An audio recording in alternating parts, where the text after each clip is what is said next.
بعض لوگوں نے اپنے گناہوں سے توبہ کی اور اتنی عاجزی کے ساتھ، اتنی ندامت کے ساتھ توبہ کی کہ اللہ کو پیار آ گیا۔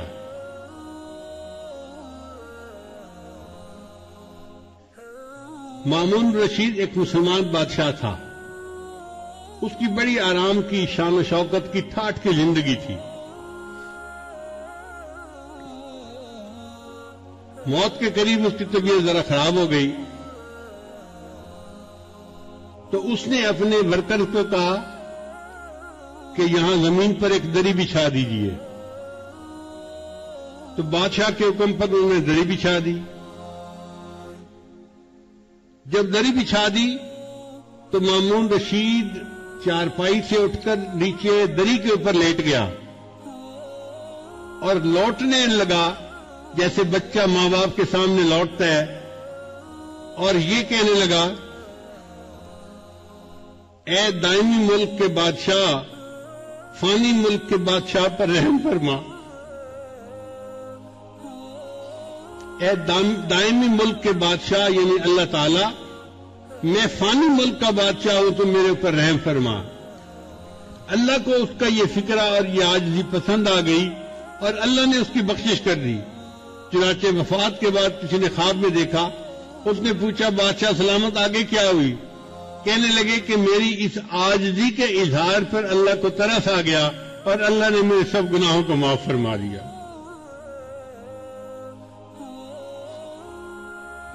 عمر بن عبدالعزیز رحمۃ اللہ علیہ ایک بڑے نیک حکمران تھے، بہت متقی انسان تھے۔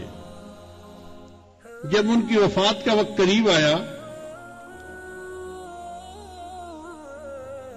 تو وہ بھی زمین پر لیٹ گئے اور یہ کہنے لگے، اللہ، میں تسلیم کرتا ہوں کہ میں نے زندگی میں گناہ کیے ہیں۔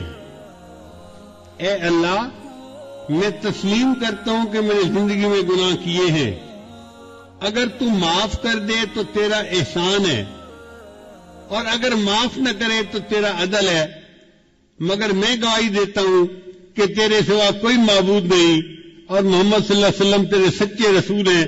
یہ الفاظ کہہ کے اس کی وفات ہو گئی، یعنی کلمہ پڑھ کے فوت ہو گیا۔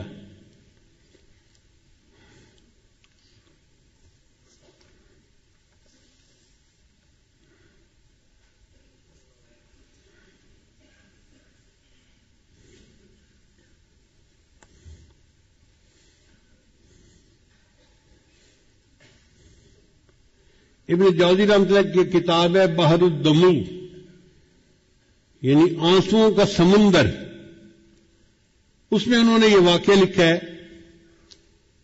کہ بنی اسرائیل کی ایک عورت تھی جو حسن و جمال میں اپنی مثال آپ تھی، اور وہ بدکار تھی۔ گھر کا دروازہ کھلا رکھتی تھی اور بن سنور کر چارپائی کے اوپر بیٹھ جاتی تو اس کے دروازے کے سامنے سے گزرنے والے نوجوان جب اس پر نظر پڑتی تو وہ بہک جاتے تھے۔ وہ ان سے کچھ رقم لیتی تھی اور ان کو گناہ کا موقع دے دیتی تھی۔ ایک مرتبہ ایک نوجوان بڑا نیک تھا، وہ ادھر سے گزرا، قدرتاً اس کی بھی نظر اس طرف اٹھ گئی تو اس نے دیکھا کہ اتنی خوبصورت عورت، اس کو بھی شیطان نے بہکایا۔ تو اس نے اس گھر کے جو کام کرنے والی تھی اس سے پوچھا کہ تیری مال کا مرد کو قریب کیسے آنے دیتی ہے؟ اس نے کہا جناب 1000 دینار لیتی ہے اور پھر اس کو اپنے ساتھ وقت گزارنے کا موقع دیتی ہے۔ اب یہ نوجوان واپس تو گھر آ گیا مگر سوچتا رہا کہ میں 1000 دینار اکٹھا کروں پھر مجھے اس عورت کے ساتھ وقت گزارنے کا موقع مل جائے گا۔ اس نے محنت کی، مزدوری کی، 1000 دینار اس نے جمع کر لیے۔ ایک دن یہ اس عورت کے پاس گیا اور 1000 دینار اس نے دے دیے عورت نے کہا کہ ٹھیک ہے، اب تم آؤ اور میرے ساتھ چارپائی پہ بیٹھ سکتے ہو۔ یہ جب اس کے ساتھ چارپائی پر بیٹھا نا تو اس کے دل پہ اللہ کا خوف غالب آ گیا کہ اب تک میں نے جو عبادت کی ہے کہیں اللہ تعالیٰ اس عبادت کو ٹھکرا نہ دے کہ تو بالآخر گناہ کا ارتکاب کر بیٹھا۔ اب عورت انتظار میں تھی کہ میں نے جب اسے بلا لیا ہے تو یہ اب اپنی خواہش پوری کرے گا، مگر وہ بندہ تو بہت ہی خاموش چپ بت بن کے بیٹھا ہوا ہے۔ تو عورت نے اس سے پوچھا کہ بھائی میں نے تو تمہیں یہاں نہیں بلایا، تم خود آئے ہو۔ اس نے کہا میں اپنے نفس کی خواہش کی وجہ سے آ تو گیا تھا، لیکن جب میں یہاں چارپائی پر آ کر بیٹھا ہوں نا تو میرے اوپر اللہ کا خوف غالب آ گیا اور میں نے ارادہ ترک کر دیا، میں تیرے ساتھ گناہ نہیں کروں گا، اور جو 1000 دینار میں نے دیے ہیں وہ بھی تیرے ہی، میں تجھ سے واپس نہیں لیتا اور میں اپنے گھر جا رہا ہوں۔ یہ کہہ کے وہ نوجوان گناہ کیے بغیر اٹھا اور اپنے گھر کی طرف چل پڑا۔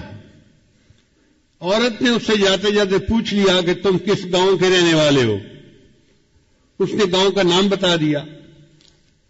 چند دن گزرے تو اس عورت کے دل میں خیال آیا کہ یہ ایسا نوجوان ہے جس نے پہلے کبھی گناہ نہیں کیا، پہلا گناہ کرنا تھا اور اس پر اتنا خوف غالب آ گیا، اور میں تو روز گناہ کرتی ہوں اور میں توبہ نہیں کرتی، تو مجھے بھی اللہ سے ڈرنا چاہیے۔ چنانچہ اس نے نیت کر لی کہ میں بھی آج کے بعد یہ بدکاری والے گناہ کو چھوڑ دیتی ہوں۔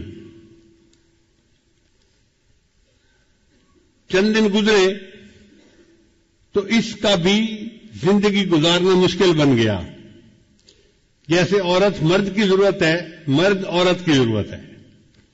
اس عورت نے سوچا کہ میں اسی نوجوان کا پتہ کرتی ہوں اور اگر وہ ہے تو میں اس کے ساتھ نکاح کر کے نیکی کی زندگی گزارتی ہوں۔ چنانچہ یہ عورت اس کے گاؤں میں گئی اور اس بندے کا نام پوچھا، انہوں نے گھر بتا دیا کہ فلاں جگہ گھر ہے۔ یہ عورت آئی اور اس نے اس کے گھر کا دروازہ کھٹکھٹایا۔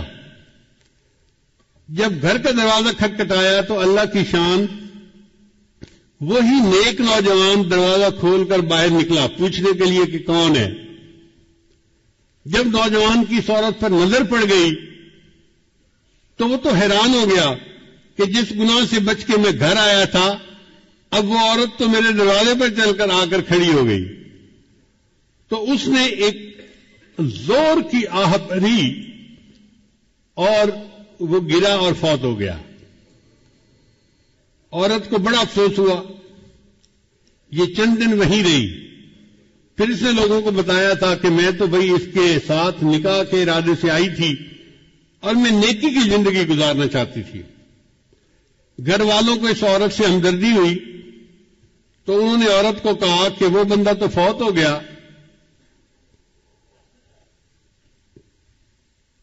مگر اس کا ایک اور بھائی ہے، ابھی شادی شدہ نہیں ہے، وہ شادی کرنا چاہتا ہے، اگر تم چاہو تو ہم اس کے بھائی سے تمہارا نکاح کر دیتے ہیں۔ تو وہ عورت کہنے لگی بہت اچھا۔ چنانچہ اس عورت کا اس کے بھائی سے نکاح ہو گیا۔ کتابوں میں لکھا ہے اللہ نے اس عورت کی توبہ کو ایسے قبول کیا کہ اس کو اللہ نے 7 بیٹے دیے اور سب بیٹے اپنے اپنے وقت کے اولیاء بنے۔ بد کردار عورت تھی، سچی توبہ کر کے 7 اولیاء کی ماں بنی، قیامت کے دن اللہ کے سامنے سرخ رو ہوگی۔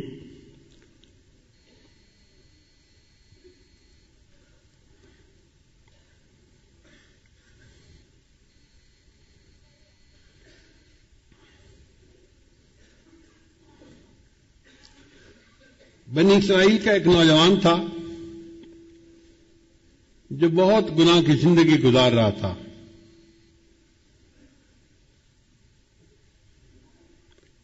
حضرت موسیٰ علیہ السلام کے پاس آیا،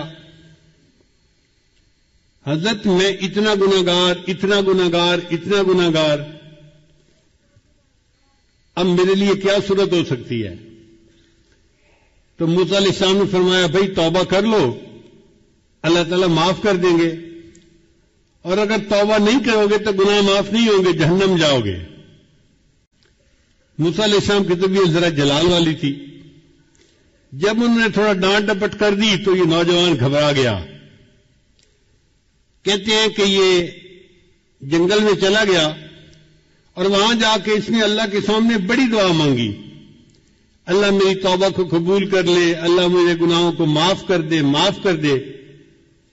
اب دعا مانگتے مانگتے اس نے ایک اور بھی دعا مانگی، یا اللہ اگر میرے گناہ اتنے ہو گئے ہیں کہ تیری رحمت ان کو معاف نہیں کرنا چاہتی اور آپ مجھے جہنم بھیجنا چاہتے ہیں تو اے اللہ باقی جو میری قوم ہے نا ان کے گناہ بھی میرے سر پہ ڈال دے تاکہ میں اکیلا جہنم چلا جاؤں، باقی تو جنت میں چلے جائیں۔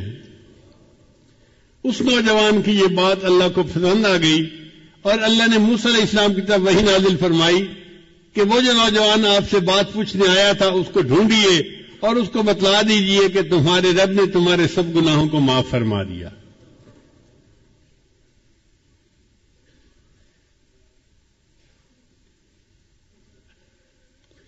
ایک آدمی شرابی کبابی تھا، فوت ہوا تو کسی نے خواب میں دیکھا، اس نے کہا بتاؤ کیا بنا؟ کہنے لگا اللہ نے بخشش کر دی۔ اس نے کہا تیری بخشش ہو گئی، تو شرابی کبابی موت تک اپنی بری حرکتوں پہ قائم رہا، تو تیری مغفرت کیسے ہو گئی؟ کہنے لگا میں برا تو تھا لیکن جب میری موت کا وقت قریب آیا، یعنی وہ جو نزع کی کیفیت ہوتی ہے تو بندے کو پتہ چل جاتا ہے کہ اب میرا جانے کا وقت قریب آ گیا، تو کہتا ہے کہ اس وقت میں زمین پہ لیٹ گیا اور میں نے اللہ سے یہ دعا کی، اے دنیا اور آخرت کے مالک اس شخص پر رحم فرما جس کے پاس نہ دنیا ہے نہ آخرت ہے۔ اے دنیا اور آخرت کے مالک اس شخص پر رحم فرما جس کے پاس نہ دنیا ہے نہ آخرت ہے۔ میرا یہ عاجزی کے الفاظ کہنا اللہ کو اتنا پسند آیا، اللہ نے سب گناہوں کو معاف کر دیا۔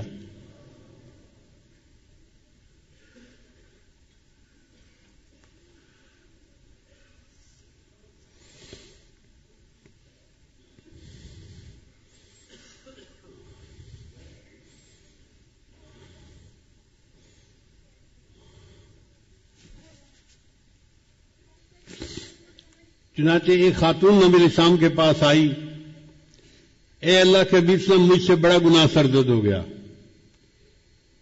نبی علیہ السلام نے چہرہ انور دوسری طرف کر لیا، وہ ادھر سے آ کر اس نے پھر یہی بات کی۔ نبی علیہ السلام نے چہرہ انور پھر اور طرف کر لیا، اس نے پھر آ کر یہی بات کہی۔ پھر نبی علیہ السلام چہرہ انور چوتھی طرف کر لیا، اس نے پھر آ کر یہی بات کا اقرار کیا کہ مجھ سے بڑا گناہ سرزد ہو گیا ہے۔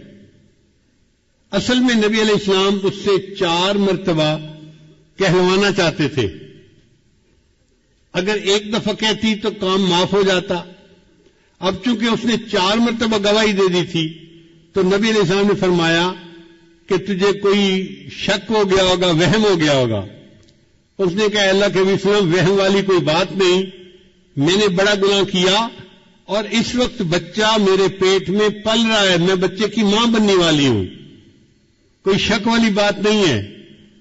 تو نبی علیہ السلام نے فرمایا اچھا جب تک بچے کی ولادت نہیں ہو جاتی تم جاؤ، جب ولادت ہو جائے پھر میرے پاس آنا۔ یہ عورت اپنے گھر واپس چلی گئی۔ آپ غور کریں، اس عورت کے سر پہ پولیس مسلط نہیں تھی، یہ کہیں جیل کے کمرے میں بند نہیں تھی، یہ اپنے گھر میں تھی۔ اگر یہ چاہتی وہاں سے کہیں چلی جاؤں دور تو یہ اپنے ہسبینڈ کے ساتھ کسی اور بستی میں جا کے رہ جاتی، مگر یہ بھاگی نہیں اور اپنی بات سے پیچھے بھی نہیں ہٹی۔ جب بچے کی ولادت ہو گئی تو اپنے بچے کو لے کے پھر نبی علیہ السلام کی خدمت میں آئی، اے اللہ کے حبیب صلی اللہ علیہ وسلم میرا بچہ پیدا ہو گیا، بیٹا پیدا ہوا ہے اور میں آئی ہوں کہ آپ مجھے پاک کر دیجئے، میں قیامت کے دن اللہ کے سامنے ناپاک حالت میں نہیں جانا چاہتی۔ تو نبی علیہ السلام نے فرمایا تمہارے قریب میں کوئی عورت ہے جو اس بچے کو دودھ پلائے؟ تو پتہ چلا کہ کوئی اور عورت ایسی نہیں تھی بچے والی جو اس کو بھی دودھ پلاتی. اس زمانے میں ڈبوں کے دودھ تو ہوتے نہیں تھے، مائیں دودھ پلاتی تھیں، تو کوئی اور عورت قریب نہیں تھی. تو نبی علیہ السلام نے فرمایا اچھا تم جاؤ اور بچے کو اتنی دیر دودھ پلاؤ کہ یہ دودھ کی بجائے کھانے کی چیزیں کھانے لگ جائے، سالڈ لینا شروع کر دے. وہ عورت گھر واپس آ گئی اپنے بچے کو لے کے. اب اس کے پاس 2 سال کا وقت تھا، کیونکہ دودھ پلانے کی عمر عامین یومین کاملین 2 سال پورے ہوتی ہے. اس عورت نے بچے کو 2 سال دودھ پلایا تو بچہ اتنا بڑا ہو گیا کہ وہ روٹی کا ٹکڑا کھانے کے قابل ہو گیا. چنانچہ وہ اپنے بچے کو اس حال میں لائی کہ بچے کے ہاتھ میں روٹی کا ٹکڑا تھا اور بچہ روٹی کا ٹکڑا کھا رہا تھا. یہ پروف تھا اے اللہ کے نبی صلی اللہ علیہ وسلم اب میرا بچہ دودھ کا محتاج نہیں رہا. اے اللہ کے نبی صلی اللہ علیہ وسلم میرے اوپر حد جاری کیجئے اور مجھے پاک کر دیجئے. اس کا مطلب یہ کہ اس عورت کے دل میں ایک آگ لگی ہوئی تھی ندامت کی، شرمندگی کی کہ میں گناہ تو کر بیٹھی ہوں لیکن میں اس گناہ کی حالت میں اپنے رب کے سامنے نہیں جانا چاہتی. میں چاہتی ہوں کہ میرا اللہ میرے گناہ کو دنیا میں معاف کر دے اور میں آخرت کی ذلت سے بچ جاؤں. چنانچہ نبی علیہ السلام نے اس عورت کو رجم کرنے کا حکم دیا. حضرت عمر رضی اللہ عنہ نے جب اس عورت کو پتھر مارا تو خون کا کوئی چھینٹا ان کے کپڑے پر آ کر گرا. تو انہوں نے اس عورت کو کہا یہ کتنی ایسی ہے اور ویسی ہے، اپنے قبیلے کو بھی بدنام کیا، ماں باپ کو بھی بدنام کیا، اور ایسی حرکت کرنے پہ تجھے شرم نہیں آئی. جب حضرت عمر اللہ نے اس کو ڈانٹا تو نبی علیہ السلام نے فرمایا عمر اس کے بارے میں کوئی ایسی بات نہ کہو، لقد تابت توبتن، اس عورت نے ایسی سچی توبہ کی ہے، اس کی توبہ کے ثواب کو مدینہ شہر کے سب لوگوں میں تقسیم کر دیا جائے، اللہ سب کے گناہوں کو معاف کر دے. تو گناہگار اپنے گناہوں سے توبہ کرتا ہے، اللہ اس کے بدلے پورے شہر کے لوگوں کے گناہوں کو معاف فرما دیتا ہے. اور حضرت موسیٰ علیہ السلام کے زمانے کے ایک نوجوان کا واقعہ ہے کہ جس میں اللہ تعالیٰ نے ارشاد فرمایا اے موسیٰ علیہ السلام اس بندے نے، نوجوان نے ایسی سچی توبہ کی کہ اگر ساری دنیا کے جتنے گناہگار ہیں ان کی بخشش کی یہ دعا کرتا تو میں ساری دنیا کے گناہگاروں کی بخشش فرما دیتا.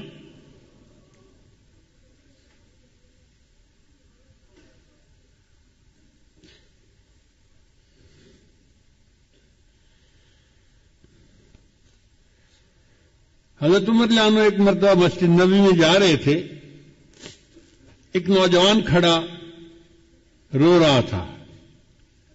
تو عمر رضی اللہ عنہ نے پوچھا بھائی رو کیوں رہے ہو؟ اس نے کہا جی مجھ سے بڑا گناہ سرزد ہو گیا ہے. بھئی کیا گناہ سرزد ہو گیا؟ اس نے کہا بھئی میں کفن چور تھا، یعنی جب لوگ میت کو دفن کرتے تھے نا تو میں ان کی قبر کھود کے ان کا کفن نکال کے بیچتا تھا اور اس کے پیسے سے زندگی گزارتا تھا. میرا یہ روز کا کام تھا. ایک مرتبہ ایسا ہوا کہ انصار کی ایک جوان لڑکی کی وفات ہو گئی اور میں نے اس کے کفن کو چرا لیا. پھر میں تھوڑی دیر آگے چلا تو میرے اوپر شیطان غالب آ گیا اور شیطان نے دل میں بات ڈالی کہ لڑکی تو جوان عمر تھی تو کیوں نہ میں اس سے اپنی خواہش ہی پوری کر لوں. تو میں واپس آیا، میں نے دوبارہ قبر کو کھودا، لڑکی کی میت کو نکالا اور اس کے ساتھ میں نے منہ کالا کیا. اب میرے دل پر ایک غم ہے کہ میں نے زندہ کی بجائے مردہ کے ساتھ گناہ کیا، تو کیا میرا گناہ معاف ہو سکتا ہے؟ حضرت عمر رضی اللہ عنہ کو یہ سن کر بہت جلال آیا کہ یہ کیسا انسان جو مردوں کے کفن چوری کرتا تھا اور پھر ایک مردہ لڑکی کے ساتھ اس سے بدکاری کی. تو حضرت عمر رضی اللہ عنہ نے خود جواب نہیں دیا، فرمان لگے آؤ میں تمہیں نبی علیہ السلام کے پاس لے چلتا ہوں. چنانچہ نبی علیہ السلام کے پاس لائے. عرض کیا اے اللہ کے حبیب صلی اللہ علیہ وسلم یہ ایک نوجوان ہے, اس سے بڑا گناہ سرزد ہو گیا, یہ آپ سے پوچھنے آیا ہے. تو نبی علیہ السلام نے فرمایا بھئی کیا مسئلہ پوچھنے آئے ہو؟ نوجوان نے ساری صورتحال بتائی. جب اس نے یہ بتایا نا کہ میں نے تو مردہ لڑکی کے ساتھ گناہ کیا, تو نبی علیہ السلام کو بھی بہت جلال آیا, اور نبی علیہ السلام نے اس نوجوان کو ڈانٹا کہ تو اتنا جو ہے وہ سنگ دل اور جیسے بندہ بات کرتا ہے. تو نبی علیہ السلام نے اسے ڈانٹا کہ تجھے ذرا حیا نہ آئی کہ تو نے ایک مردہ عورت کے ساتھ بدکاری کی, یہ کیا وہ کیا.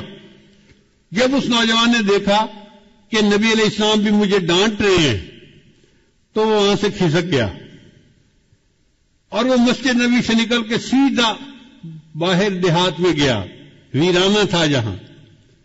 40 دن تک وہ نوجوان اللہ کے سامنے روتا رہا.